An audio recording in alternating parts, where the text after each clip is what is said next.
استخارے کا طریقہ تو یہ بھی ہے کہ ویسے بیٹھے بیٹھے دعا مانگ، لیکن جو صحیح طریقہ ہے وہ یہ ہے کہ دن میں، رات میں، کسی وقت 2 رکعت نماز پڑھو اسی نیت سے کہ سنت استخارہ۔ جب نماز پڑھ لو پھر درود شریف پڑھتے رہو جتنا اللہ توفیق دے۔ اس کے بعد جو دعا ہے استخارے والی وہ کم از کم 3 دفعہ پڑھو۔ اللہم انی استخیرک بعلمک وَأَسْتَقْدِرُكَ بِقُدْرَتِكَ وَأَسْأَلُكَ مِنْ فَضْلِكَ الْعَظِيمِ فَإِنَّكَ تَقْدِرُ وَلَا أَقْدِرُ فَإِنَّكَ تَعْلَمُ وَلَا أَعْلَمُ اللہم إِن كُنْتَ تَعْلَمُ أَنَّ هَذَا الْأَمْرَ، یہاں اپنے اس کام کا نام ہے۔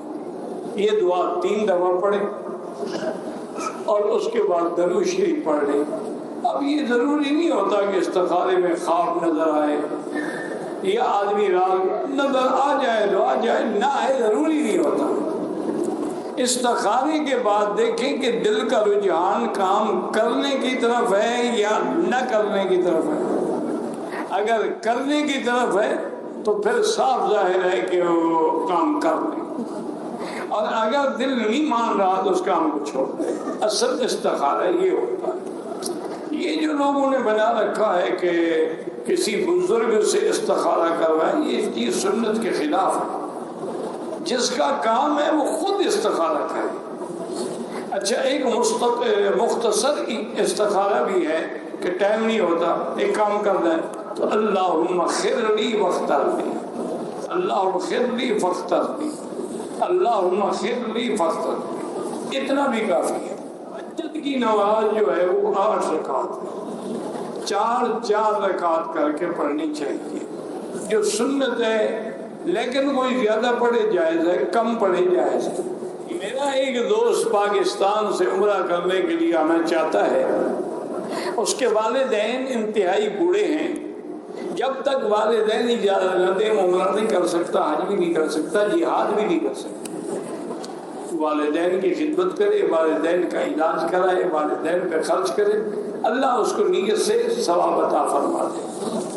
جن کی نمازیں قضا ہیں سب سے پہلے توبہ کریں، اس کے بعد ہمت کر کے روزانہ قضا پڑھتے رہیں، نفل پڑھنا چھوڑ دیں، اس کے بدلے میں قضا پڑھتے رہیں۔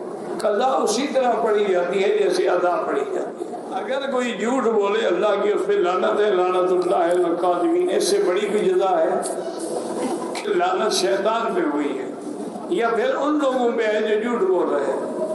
کہتے ہیں جی کہ مدینہ منورہ میں دعا مانگتے تھے تو رونا آتا تھا، وہ درود شریف کی برکت تھی۔ یہاں رونا نہیں آتا، آپ نے درود کم کر دیا۔